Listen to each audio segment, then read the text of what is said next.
Ward क्रमांक 125 मध्ये राष्ट्रवादी काँग्रेस पक्षाचे राज्याचे उपमुख्यमंत्री, आमच्या पक्षाचे अध्यक्ष नामदार अजितदादा पवार साहेबांचे उमेदवार म्हणून आम्ही सर्व आपल्या सर्वांच्या साक्षीने श्री हरिचंद्र जंगम यांचा उमेदवारी अर्ज आज आम्ही दाखल करत आहोत। घाटकोपर पूर्व भागामध्ये जनतेच्या ज्या मूलभूत समस्या आहेत त्या संदर्भामध्ये श्री हरिचंद्र जंगम हे गेले 50 वर्ष या प्रश्नांशी निगडीत आहेत। आपल्या कारकिर्दीमध्ये जनतेबरोबर सातत्याने राहून लोकांचे मूलभूत प्रश्न सोडवण्यासाठी सातत्याने त्यांनी काम केलेलं आहे आणि आम्हाला पूर्णपणे खात्री आहे की जो जनतेच्या सुखदुःखात सामील होतो, जो लोकांना त्रास देत नाही, जो लोकांच्या अज्ञानाचा गैरफायदा घेत नाही, जो लोकांच्या अडीअडचणीच्या काळामध्ये पदरमोड करून शासकीय दरबाजीत जाऊन त्यांचे प्रश्न सोडवतो, तो घाटकोपर पूर्वमधला वार्ड क्रमांक 125 मधले श्री हरिचंद्र जंगम ज्यांची निशाणी घड्याळ आहे, हे एकमेव असे उमेदवार आहे की ती मुंबई महानगरपालिकेमध्ये लोकांचं प्रतिनिधित्व करायला आपल्या सर्वांच्या आशीर्वादाने जाणार आहेत। आम्ही सर्व राष्ट्रवादी काँग्रेस पक्ष, आमचे सर्व घटक पक्ष त्यांच्या पाठीमागे खंबीरपणे उभे राहून जनतेच्या प्रश्नाची सोडवणूक करण्यासाठी आम्ही सातत्याने बरोबर राहणार आहोत। मुंबईमध्ये एकूण किती उमेदवार उभा केले? आम्ही काल रात्रीपर्यंत जवळजवळ 66 उमेदवारांची यादी जाहीर केलेली आहे। काही उमेदवार पोचले नव्हते।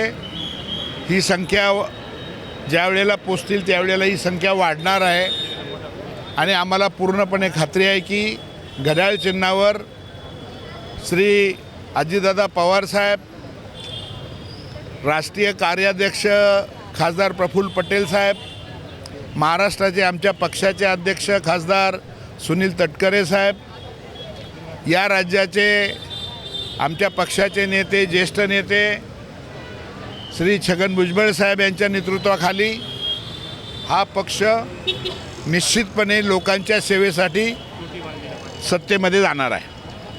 उमेदवार काय लोकांची सेवा केली, लोकांनी काय निवडून द्यावं? माननीय आमचे नेते शिवाजीराव नलावडे साहेब, आमचे जिल्हाध्यक्ष सुरेश भालेराव साहेब आणि यांनी माझ्यावर विश्वास ठेवून मला पक्षाचं अधिकृत उमेदवारी दिलेली आहे। मी या विभागामध्ये 125 मध्ये माझं कार्यालय आहे। तिथून मी आपत्कालीन परिस्थितीमध्ये लोकांच्या सेवेमध्ये होतो। अनेक लोकांना आम्ही मदत केलेली आहे। करोना काळामध्ये माझ्या पतसंस्थेच्या मार्फत आम्ही अनेक महिलांना मदत केलेली आहे, आर्थिक मदत केलेली आहे। मी अनेक लोकांच्या नागरी सुविधा SRA प्रोजेक्टमध्ये ज्यांना त्रास होता, समस्या होत्या, त्या सोडवण्याचा मी सातत्याने आमच्या विभागात प्रयत्न केलेला आहे। मी कोणालाही त्रास दिलेला नाही। साहेब म्हणतात त्याप्रमाणे खरोखरच विकासाच्या माध्यमातून आमच्या विभागामध्ये रमाबाई कॉलनी, साईबाबा नगर, पंचगंगा, सिद्धरामेश्वर हे स्लम वसाहत आहे आणि या वसाहतीशी सातत्याने माझा संपर्क आलेला आहे।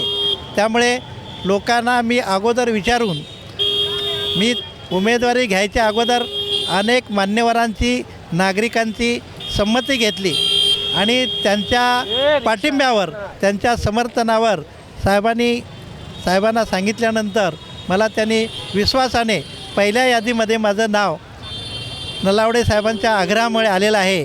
त्यांचं मी आभार मानतो आणि जनतेला आवाहन करतो की यावेळी मी अगोदरसुद्धा निवडणूक लढवली होती, परंतु माझा निसटता पराभव झाला। यावेळी मी जनतेला विचारून, नागरिकांना, मतदारांना विचारून उमेदवारी घेतलेली आहे. त्यामुळे यावेळी माझा नक्की विजय होईल आणि जनतेने मला साथ द्यावी, मला पाठिंबा द्यावा अशी मी नम्र विनंती करतो.